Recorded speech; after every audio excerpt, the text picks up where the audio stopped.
Nós estamos no município de Porto Seguro e ao lado da doutora Raíssa Soares. Eu sonhava com este momento, com este dia. A doutora Raíssa Soares, para que tenham uma ideia, ela foi concursada da Prefeitura de Belo Horizonte como médica. Foi concursada do Fundep. Trabalhou num dos maiores hospitais de Minas Gerais. Já estava prestes a se aposentar, faltava bem pouco, quando de repente ela larga tudo e vem para Porto Seguro. Por que, doutora Raíssa? Um prazer enorme estar aqui, seu Guilherme, reencontrá-lo, né? É sempre um prazer encontrar com o seu Guilherme. Pessoal, essa é uma pergunta interessante que muitos me fazem e eu já tive a oportunidade de responder. Vou responder ela mais completa hoje. Isso já era um sonho da nossa família, sair de Belo Horizonte. A gente tinha esse sonho. A gente tinha, na época, nosso adolescente, que era o mais novo, ele estava meio desajustado na escola, não estava muito feliz na escola, e quando a gente passou férias aqui em janeiro de 2019, conhece a expressão pinto no lixo? A gente viu o mais novo, um pinto no lixo, em Porto Seguro, e aí isso meio que juntou várias peças se juntaram, e um sonho que a gente já caminhava, porque Geraldo, meu esposo, inclusive está aqui agora, vem cá, Gê, dá um oi pro pessoal aqui.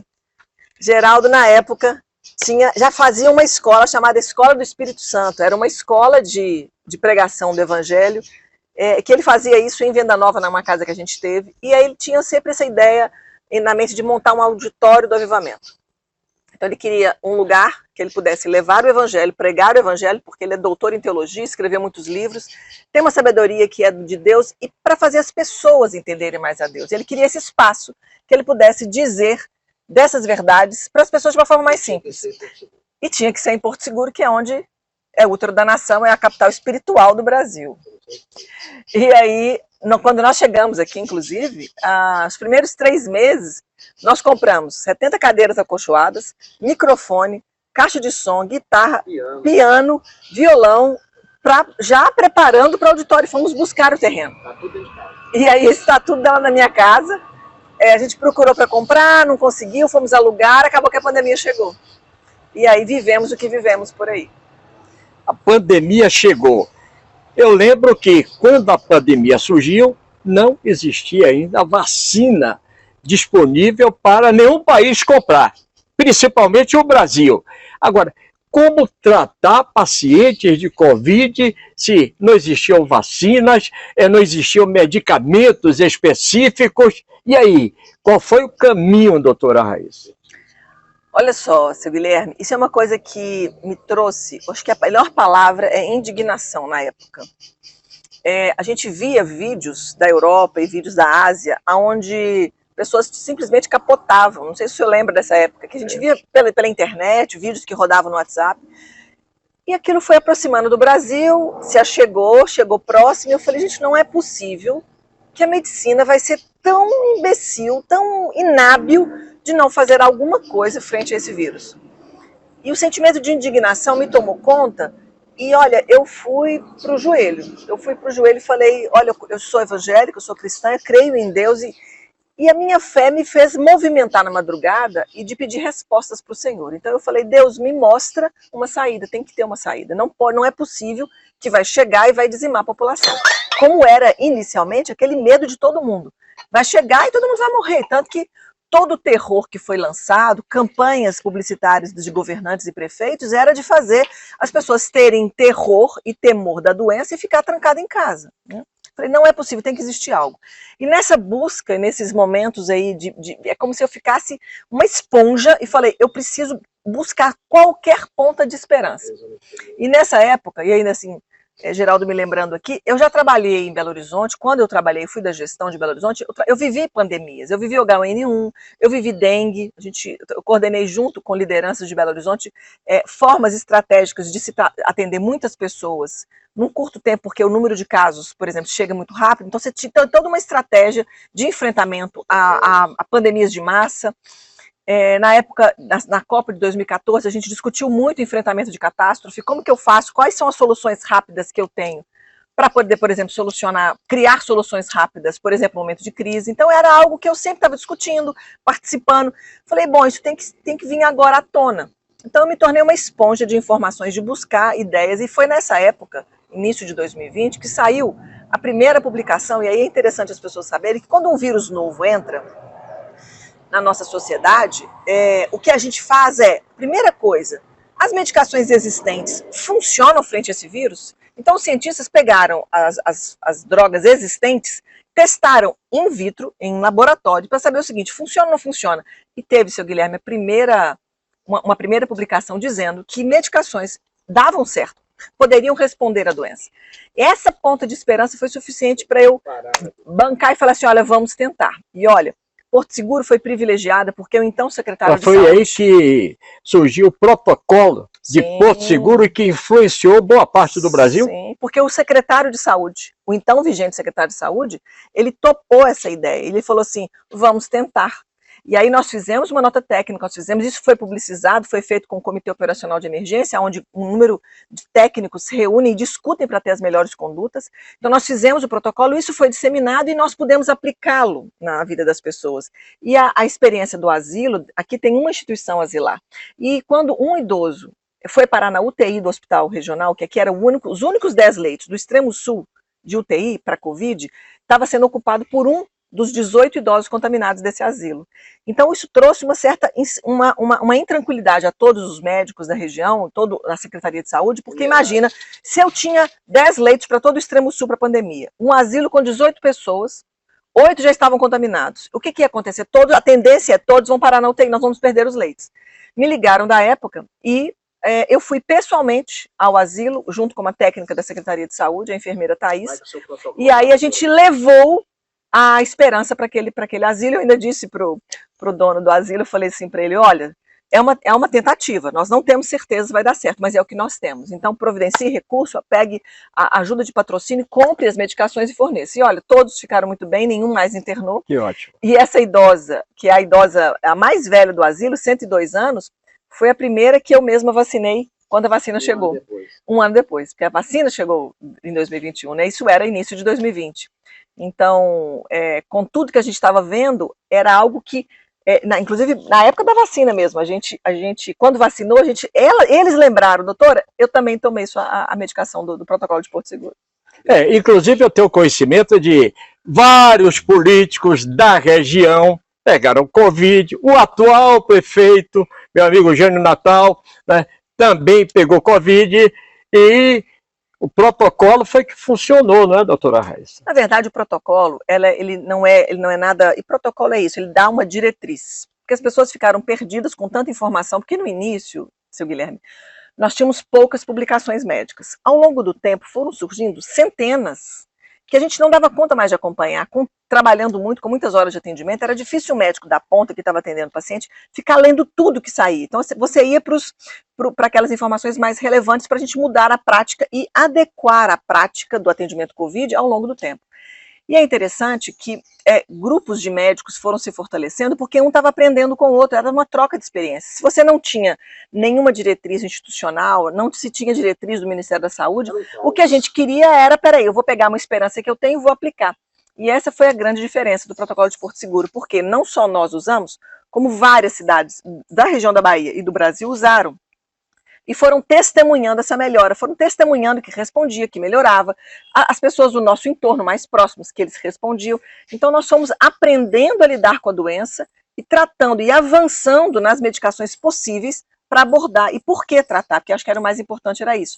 A partir do momento, quem estudou Covid e viu por que eu dava tal medicação, foi ficando claro. Então, assim, não é dar por dar, não é medicar porque está todo mundo medicando. Peraí, por que eu estou usando? Então, o protocolo, inclusive a terceira versão que nós escrevemos, ela foi uma versão didática, com 44 páginas, de forma que quem lesse o protocolo entenderia melhor a doença e ficaria mais fácil aplicar as medicações no momento certo, na fase certa. Então, acho que esse foi um grande avanço do protocolo de Porto Seguro, por ele ter se tornado muito didático. Então ele conseguiu ser muito duplicável. Pessoas, e essa era a intenção, do recém-formado a um médico muito experiente, por que eu estou usando essas medicações numa doença desconhecida? Então ele se tornou um protocolo bem difundido no Brasil, foi utilizado por muitas cidades, porque ele era extenso e ao mesmo tempo ele conseguia esclarecer a forma e o porquê de tratar. Aí é que vem uma fase difícil para o trabalho da doutora Raíssa e sua equipe. A perseguição. No momento que o protocolo começou a ser uma orientação que dava certo, veio o ciúme, veio interferência política. E a doutora Raíssa, eu acompanhei de perto isso, começou a ser perseguida. A senhora trabalhava no Hospital Luiz Eduardo Magalhães, do governo do estado da Bahia. Foi ou não foi demitida, ou a senhora pediu demissão? Eu sei a história, mas esclareça isso para a gente. A senhora também, são duas coisas, dentro do mesmo contexto, né? Dentro da prefeitura, também passou a ser colocada de um local para outro, tá? Como se fosse uma peteca por perseguição política. Fala um pouquinho sobre isso para a gente, esclarece aí. Olha só, é bom, seu Guilherme, falar sobre isso. Inclusive, eu venho aqui a público falar com o pastor Silas Malafaia. O pastor Silas Malafaia responde um processo gerado pelo governo da Bahia contra ele, inclusive porque ele me defendeu na demissão. E realmente houve uma demissão. Eu fui demitida 24 horas após ter feito o vídeo para o Bolsonaro, porque os empresários de Porto Seguro, a quem eu agradeço aqui novamente, né, os empresários de Porto Seguro se reuniram, se uniram, e Geraldo Márcio foi, meu esposo, um articulador junto com os empresários para poder ajudar a população de Porto Seguro que não tinha recurso. Porque as pessoas com condição financeira compravam a medicação, e quem não tinha recurso? E quem estava aí na periferia, sem trabalho, sem recurso, como é que ia adquirir o tratamento? Como é que a gente ia impedir as mortes de Porto Seguro? Então os empresários de Porto Seguro, eles patrocinaram 10 mil tratamentos para a população carente da cidade. Isso foi toda a diferença de Porto Seguro. Porto Seguro só foi para o cenário nacional de saber que é uma das cidades onde menos morreu gente de Covid, porque naquela primeira onda, até aí, durante um ano quase de pandemia, houve todo esse auxílio mesmo, a quem a gente agradece sempre, sempre, sempre. E aí, quando essas medicações estavam terminando, e aí começaram a vir pessoas do lado de fora, de outras cidades, buscar a medicação aqui dentro, é que eu faço o vídeo para o Bolsonaro.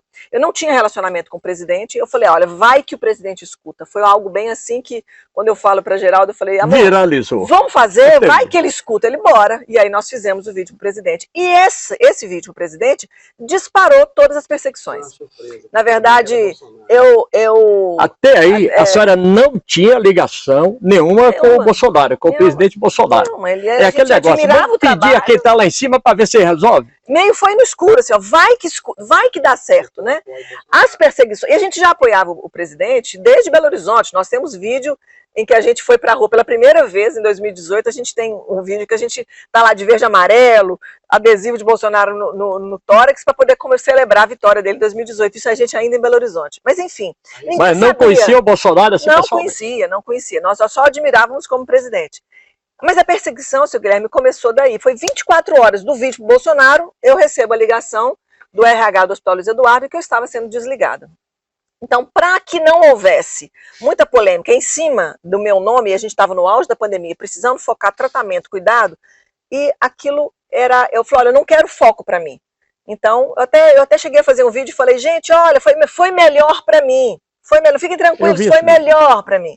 Mas era no sentido de realmente que eu não fosse foco. Mas o fato foi 24 horas depois, foi uma demissão, eles tiveram que, inclusive, depois assinar um distrato, que se fosse demissão, era algo que, inclusive, na época eu perguntei para o rapaz que me ligava, não, doutora, o seu contrato está vencendo, só não precisa nem vir aqui no hospital. Eu falei, mas eu não vou precisar assinar nada? Não, é vencimento do seu contrato, então nós não vamos renovar. Aí ele liga de novo e fala, não, doutora, seu contrato já foi renovado, a senhora vai ter que aqui assinar um distrato. Eu falei, entendi, então eu estou sendo demitida e quis que isso não desse fama. Só que era uma ordem que veio de cima, e inclusive é interessante que quando você, por exemplo, eu fui diretora de serviço, coordenadora de serviço, eu sei que quando eu vou desligar um médico, eu viro para o médico e falo, olha, meu querido, muito obrigado, mas a gente precisa remanejar o quadro. E nenhum médico de dentro do hospital fez um contato comigo para falar comigo, Raíssa, muito obrigado pelo 1 ano que você serviu aqui, você nos ajudou. Não teve um silêncio da parte médica. Então a gente ficou muito claro ali, e que além da ligação, eles falaram, não, desculpa, a senhora já assinou a renovação, a senhora tem que assinar um distrato. Então eu vi que ali era realmente a peteca, a bola da vez de dizendo, foi demitida, e fora a prefeita, que me aproxima de mim e inclusive me fala de uma forma incisiva que eu deveria me manifestar nas redes sociais para despolitizar a minha demissão. Então era algo assim, olha, eu preciso que você faça. Enfim, o fato é, eu fui demitida e não tem como negar disso. E aí eu falo com o nosso pastor Silas Malafaia, que fez vídeos nas redes sociais, que me defendeu, que inclusive colocou que realmente ele colocou verdades, que em plena pandemia você vai demitindo médicos que estão enfrentando a Covid, né? Então, pastor Silas Malafaia, eu peço desculpa pelo seu processo, mas eu estou aqui para que a verdade sempre seja dita. Eu acho que isso é uma coisa importante. E fora disso, seu Guilherme, ainda teve a prefeitura de Porto Seguro, eu ainda estava como diretora técnica do Centro Covid, e até o desligar. Isso da administração anterior, vamos deixar bem claro. Anterior, isso em 2020, né? 2020. Ainda teve um desligar da direção técnica do Centro Covid, feito com médicos que estavam ali se sentindo incomodados pela minha liderança de falar, gente, vamos tratar. Porque eu pegava a experiência que eu já tinha do hospital privado, que eu já tinha internado pacientes com altas e com melhoras, eu já tinha vivido a experiência e estava levando para esse grupo médico a experiência levada, a experiência apreendida. E aí levando para o grupo que estava no Centro Covid, que era onde era o atendimento público, né? Então, uma coisa importante que a gente, naquela época, era um conflito que acabou existindo entre a classe médica, da classe médica. Se algumas pessoas começaram a entrar em oposição, porque, inclusive, médicos jovens que queriam que dê a evidência científica para eu poder tratar. E isso em plena guerra, onde não tenha tempo de fazer evidência. Ou seja, se eu estou no caos, eu tenho que usar a ferramenta que eu tenho. Até hoje não tem e é o que a gente usa, né? Então, é o que eu sempre digo, assim, a gente já tinha uma evidência clínica de experiência de melhora. Por isso que eu ganhei tanta convicção. Doutora Raíssa, o tempo começa a chover um pouquinho, nós vamos trocar de cenário, aí vamos continuar com essa história. Notaram que a vida da doutora Raíssa, ao lado do reverendo Geraldo Soares, tem sido de desafios. E a senhora não desiste nunca quando se trata principalmente de cuidar de gente, cuidar de povo. Não é, doutora Raíssa? É verdade, seu Guilherme. Olha só, assim, relembrando, eu sempre fui médica do povo. Eu sou formada há 28 anos, sempre trabalhei no SUS, em áreas de risco, em áreas de periferia, em PSF, em hospital público. E a pandemia, o momento de Covid-19 que o mundo viveu, que o Brasil viveu, e aí a nossa Bahia viveu, e Porto Seguro está aqui para mostrar isso, foi um momento que a gente precisou dos médicos realmente se colocarem em defesa das pessoas. É uma doença complexa e que depende do médico para fazer um manejo correto. Então a gente precisou de muito tempo de dedicação, de horas de trabalho, de desenvolver cada vez mais o nosso lado humanitário mesmo, de olhar nos olhos e levar um pouco de paz para as pessoas, levar a confiança de que era possível tratar. No momento, inclusive, a pandemia trouxe a insegurança, né? Assim, todo esse trabalho feito pela grande mídia, pelos governantes, especialmente os governantes de esquerda. Essas pessoas, esses homens e mulheres de poder que estavam em lugares de cadeiras de poder, eles poderiam ter feito um trabalho humanizado sem gerar terror. E foram feitas campanhas de terror, eu vou dizer pela Bahia, eu vou dizer onde, né, a gente viu na capital, em Salvador, a gente viu outdoors em Salvador dizendo esse vírus mata, fique em casa. Depois, quando a vacina surgiu, a vacina é a única saída, a vacina é a única solução. Então, aí a gente precisou de usar acho que é o histórico de todos os profissionais de saúde, ele veio à tona. Acho que todos os profissionais de saúde que me escutam perceberam a necessidade de pegar a sua história, toda a sua trajetória da saúde em termos de profissionalismo, em termos de técnica, em termos de humanidade, de compaixão pelo outro, de olhar o outro com cuidado, de aplicar algo que a gente estava inicialmente testando, porque inicialmente a gente estava testando, e depois a gente foi vendo comprovações práticas. Então, ou seja, como a gente foi vendo e viu que dava certo, nós continuamos. E o tempo está nos mostrando que realmente tudo que a gente fez lá atrás está válido, tudo que a gente fez lá atrás se comprova hoje com estudos de que realmente as medicações reposicionadas mudam a trajetória, de que realmente usar as medicações na fase inicial reduz gravidade, que a gente precisa tratar e acompanhar essa doença é uma doença que a gente precisou acompanhar muito de perto. Eu cheguei a ver aqui, seu Guilherme, pacientes a cada 2 dias, pedindo para que eles voltassem para que adequassem medicações. Então, a humanidade do médico e essa questão do cuidado com o paciente, ela se tornou fundamental como uma ferramenta importante da gente levar a confiança para o paciente. O trabalho que a senhora fez terminou indo além fronteiras. Eu diria não só do Brasil, porque eu tenho acompanhado de perto, mas além do Brasil, inclusive para outros países. E isso, evidentemente, gerou muito ciúme. Mas, de repente, a senhora, por força das circunstâncias, foi empurrada para a política. Aí se tornou secretária de saúde do município de Porto Seguro. Como foi essa experiência, tendo a caneta na mão para determinadas ações? Olha, seu Guilherme, foi uma experiência fundamental, até para eu conhecer a máquina pública por dentro, porque eu já tinha trabalhado na gestão de Belo Horizonte por 10 anos, e trabalhava em níveis técnicos, junto da Secretaria de Saúde, mas não assumindo a responsabilidade sanitária de uma cadeira enquanto secretária de saúde. E o fato de trabalhar em parceria com o prefeito, alinhado com o prefeito, isso foi dando visibilidade, inclusive com projetos ousados que a gente fez. Com 5 meses de Secretaria de Saúde, nós inauguramos o primeiro hospital municipal em prédio próprio na cidade de Porto Seguro.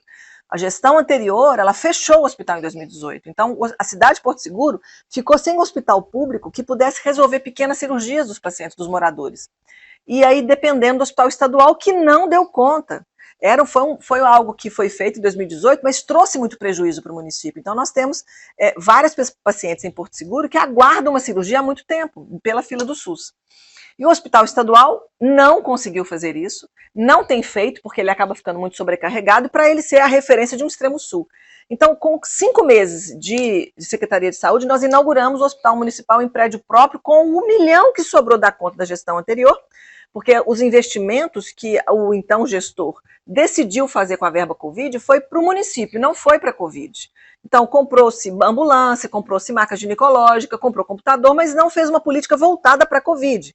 Mas sobrou 1 milhão na conta. Esse 1 milhão nós reformamos e fizemos o hospital que está lá funcionando, e agora vai ser, com o fim da pandemia, ele passa a ser um hospital para se fazer cirurgias, as cirurgias que são chamadas eletivas, são cirurgias agendadas. Eu até confirmei agora com o grupo que está na Secretaria de Saúde, eles confirmaram que será um ganho, sem dúvida nenhuma, para o município. Nós fizemos outras 39 ações executadas, com várias regularizações, com vários projetos, saúde mental, o Centro de Especialidade Médico, regularização de horário. Porto Seguro, por 11 anos, viveu numa berlinda de ficar trabalhando num horário irregular junto ao Ministério da Saúde. Nós regularizamos, tentamos, inclusive, fazer a adequação do salário dos profissionais. Foram 2 processos seletivos, mas que o Ministério Público local impediu que o processo seletivo andasse, para a gente poder dar, inclusive, uma qualificação de salários, pelo menos dentro da categoria, porque os salários estavam totalmente fora da categoria. Nós tentamos avançar com isso, o Ministério Público impediu, mas foi uma briga que continuou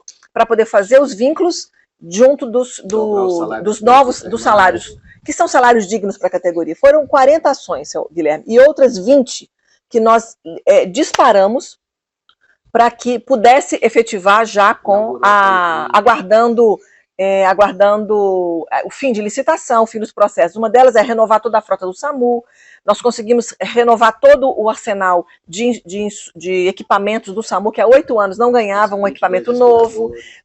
Nós tivemos, Geraldo está me lembrando aqui, nós conseguimos 22 respiradores, inclusive de doação, de transferência, né, de patrimônio do Ministério da Saúde para o município de Porto Seguro. Abrimos várias frentes de verbas. Eu peguei a secretaria com 1 milhão.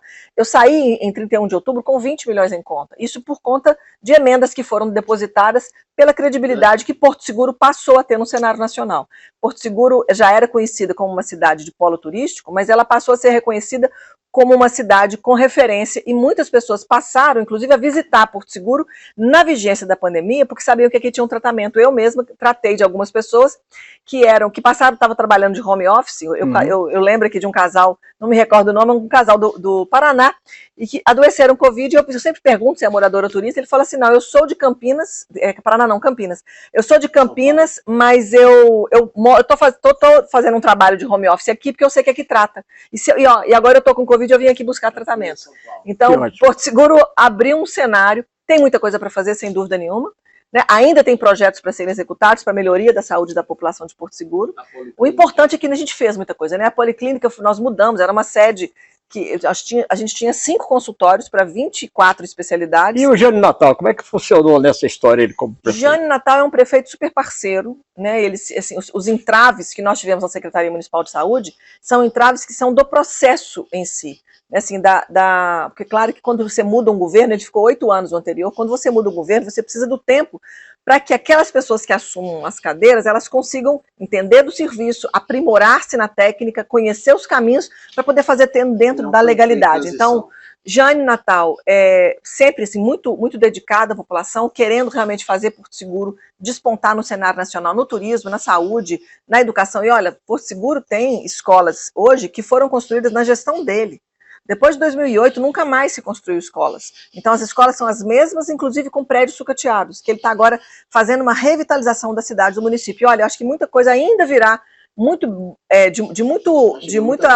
de muito valor para Porto Seguro, em todas as áreas. Com todo esse trabalho, visando beneficiar principalmente a população, o povo em si, a senhora chegou, inclusive, a ser processada, doutora Raíssa. Eu fiquei indignado quando tomei conhecimento. Fala um pouquinho sobre isso. É verdade. Na verdade, a gente entende, seu Guilherme, que isso tem a ver com os posicionamentos políticos partidários, né? Quando eu estava defendendo as vidas e buscando levar informação para todo mundo, a gente acabou desagradando algumas autoridades, né? Então, existiram, o governador da Bahia, ele move uma ação através de um deputado estadual do PSOL, você vê, olha, que é partido, é o PSOL, como partido respeita a liderança, mas o pensamento dessas pessoas, eles na verdade, eles querem atacar. Então, o deputado estadual do PSOL da Bahia desencadeia uma ação para o Ministério Público, que é validada pelo então governador, e o Ministério Público de Porto Seguro simplesmente se tornou representante dessa causa, querendo me processar, dando danos morais, dizendo que eu estava em desfavor da população. Na hora que teve uma audiência de conciliação, eles me pediram, olha só, vê se isso tem uma lógica.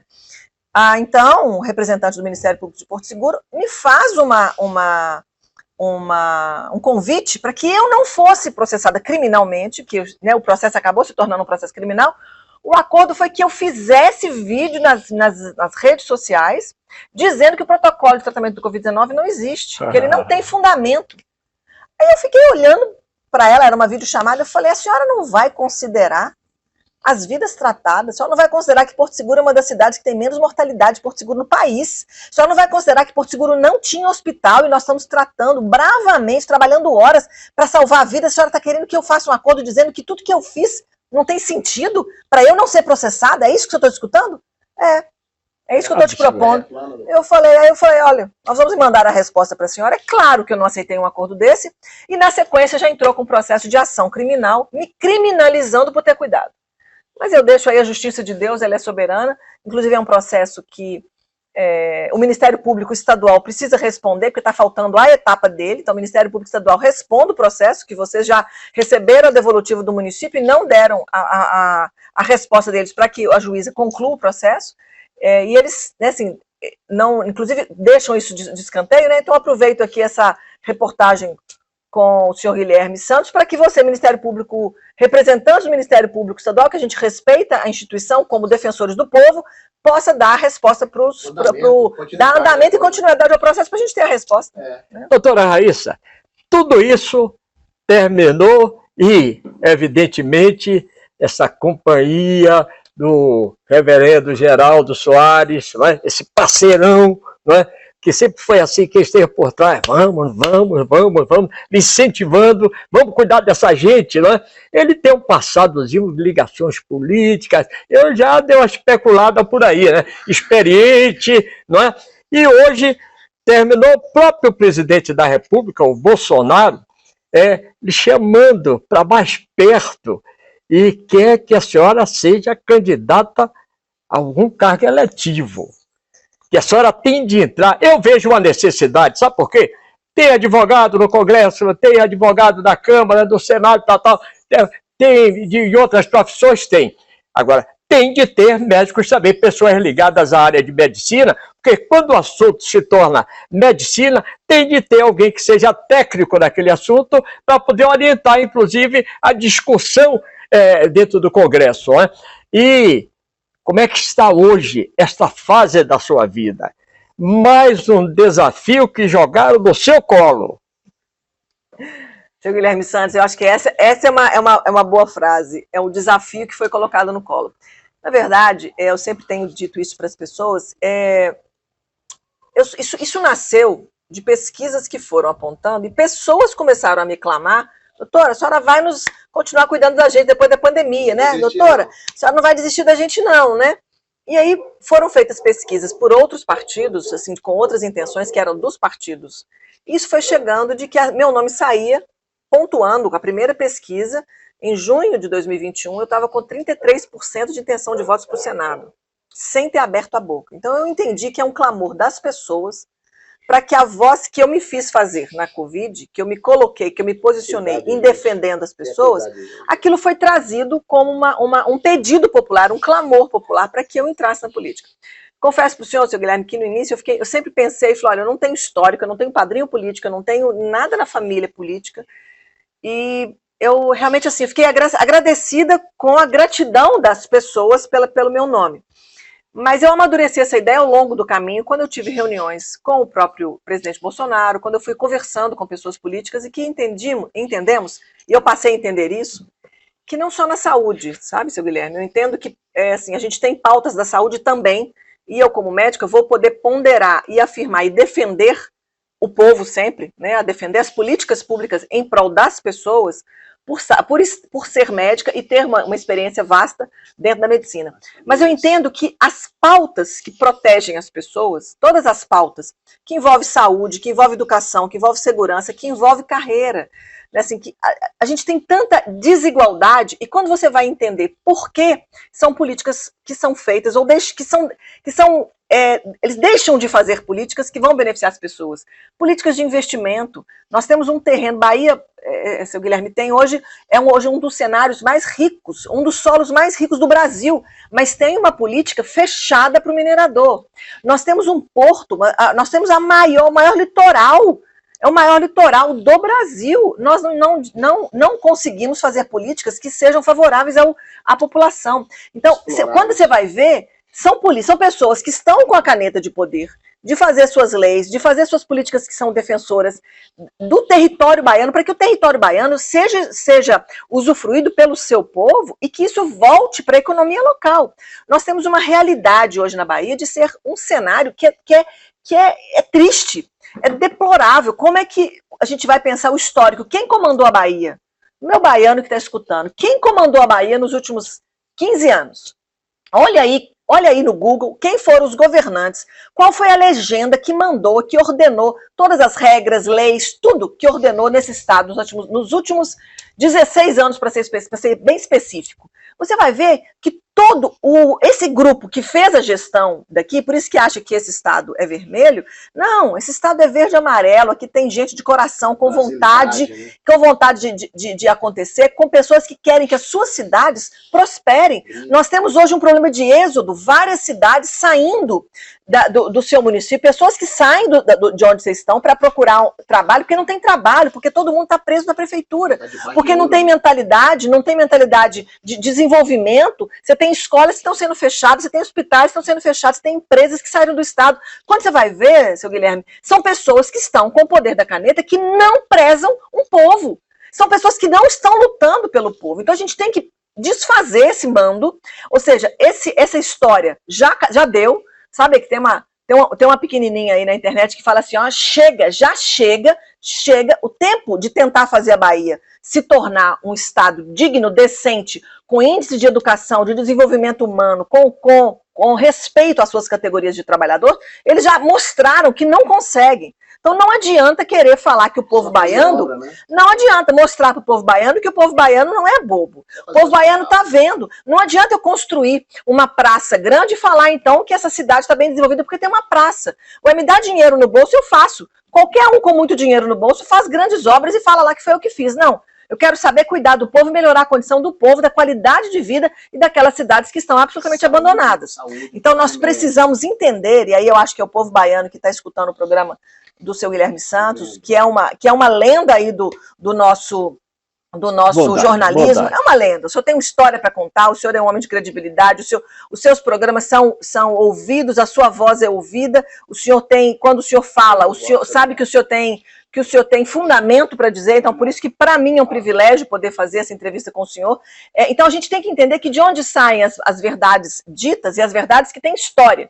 Porque é verdade que eu posso inventar agora, gente, é muito fácil. Eu posso inventar uma história agora e falar simplesmente, eu criei uma história, aí eu simplesmente caio na boca do povo porque eu criei uma história. Não, olha a verdadeira história das coisas. Olha a memória, reflita a memória histórica da sua cidade, reflita a memória histórica de onde você está, da sua família. Isso, eu estou falando aqui para o povo baiano. De onde você veio e onde que foi o seu pessoal? Por onde passou? O que aconteceu na sua cidade? A sua cidade, pessoas saíram da sua cidade, seus filhos, a sua família deixou de trabalhar perto de você porque não tinha mercado de trabalho, não tinha escola, não tinha emprego, não tinha possibilidade de crescer e para poder estudar e para poder se formar em algo, você teve que permitir, eles acabaram se afastando de você. Então nós temos que fazer a Bahia grande de novo. E aí por isso que eu entendo que são pautas muito além da medicina. Essa pauta que deve ser muito além da medicina vai fazer com que as pessoas compreendam, elas vão compreender que eu não quero, falou que é alguém ligado a esse governo que reinou na Bahia durante os últimos 16 anos, olha, se está ligado a esse grupo, tem que afastar e dar chance para as pessoas que tenham garra, que têm vez, que têm voz, que vão defender as pessoas. Essas políticas, seu Guilherme, eu entendo, é somente assim que nós temos que mudar um cenário. Por isso, quando eu falo assim, o que o governo Bolsonaro fez pela Bahia, esses últimos aí 3 anos que vai se finalizar em 2022 com o 4º ano, o povo baiano não sabe. Então nós temos que ser porta-voz para eles do que teve de investimento, do quanto que dinheiro, olha, 700 milhões de reais, seu Guilherme, foi depositado para essa região do extremo sul, que foi vítima de enchente. Aonde que está a prestação de conta desses governantes que pegaram esse dinheiro para poder devolver para as pessoas? O número de cidades que não recebeu nenhum auxílio por conta da enchente. Nós tivemos aqui, nós fizemos quase 9 toneladas de doação dos porto-segurenses, a quem eu... 90 toneladas, me desculpa corrigindo, 90 toneladas que nós mandamos aí de arrecadação é porque foram 10 caminhões de 9 toneladas cada boleia do caminhão de um voluntário aqui de Porto Seguro, que é o Alessandro Gonçalves, ele foi uma vítima de enchente quando pequeno, então ele se comoveu muito com a enchente. Ele mobilizou todos os empresários de Porto Seguro, a quem a gente tem novamente que agradecer, aos cidadãos, à sociedade. Nós movimentamos 10 caminhões de doação para as regiões de enfrentamento da enchente. Aí eu pergunto, por que essas regiões não receberam recurso do próprio município? Por que você, que foi vítima da enchente, não recebeu do seu prefeito, da sua assistência social aí local? Por que você está esperando? Mas o dinheiro veio. O dinheiro veio, 700 milhões foram dados. 200 milhões para poder pavimentar as rodovias e outros 500 milhões para o auxílio social. Mas por que essas pessoas não receberam nada? Então, aí eu pergunto para você, morador da cidade do interior da Bahia, fique atento, vá atrás da Câmara de Vereadores, participe do Conselho Municipal da sua cidade, participe das audiências que acontecem, se informe. Você está aí sendo absolutamente enganado com algumas informações que são levadas a você, e você, como cidadão, faz. E olha, quando você acompanha jornalismo como o do seu Guilherme Santos, você vai aprendendo, peraí, é meu direito, eu vou atrás dele. Não abra mão do seu direito, porque os recursos que chegam para a sua cidade, ele tem que chegar na sua mesa. Não é para o prefeito. Não é para o prefeito e para o governador que está simplesmente retendo para usar isso. E olha, Deus queira, seu Guilherme, que isso não seja uma verdade, que eles estarão usando isso no período eleitoral para poder dizer que é o governador e o prefeito que está levando, que é um candidato a deputado que está mandando, que está entregando para as pessoas. Povo baiano, não se iluda. Você me permite uma coisa? Não se iluda. A propaganda que existe do governo do Estado em relação à pandemia é como se o governo do Estado comprou vacina, o governo do Estado fez tudo, então, e sem ajuda de ninguém. Pois todos nós sabemos que a ajuda federal, o investimento federal, foi maciço e que proporcionou exatamente esse combate à pandemia. Sim, perfeitamente. E essa é uma informação, eu deixo para o senhor, depois eu vou mandar um material para o senhor Guilherme, para você poder divulgar no seu programa, os benefícios enviados do governo Bolsonaro para a Bahia. Cidade por cidade. Nós temos isso listado para você saber o que chegou do governo federal na sua região. E aí, isso fica sendo algo que o prefeito está fazendo? Não. Porque os prefeitos que são, pelo menos, autênticos e não querem vender gato por lebre, eles vão falar, olha, gente, esse é um recurso federal que nós estamos entregando aqui. Esse é um recurso federal que está sendo trazido aqui. Eles usam disso, e a falta de informação faz você acreditar que é aquele pré-candidato que está chegando com geladeira, com fogão, com cesta básica. Geladeira e fogão foram comprados com dinheiro do governo federal. Então, se você está ganhando geladeira e fogão, fica atento.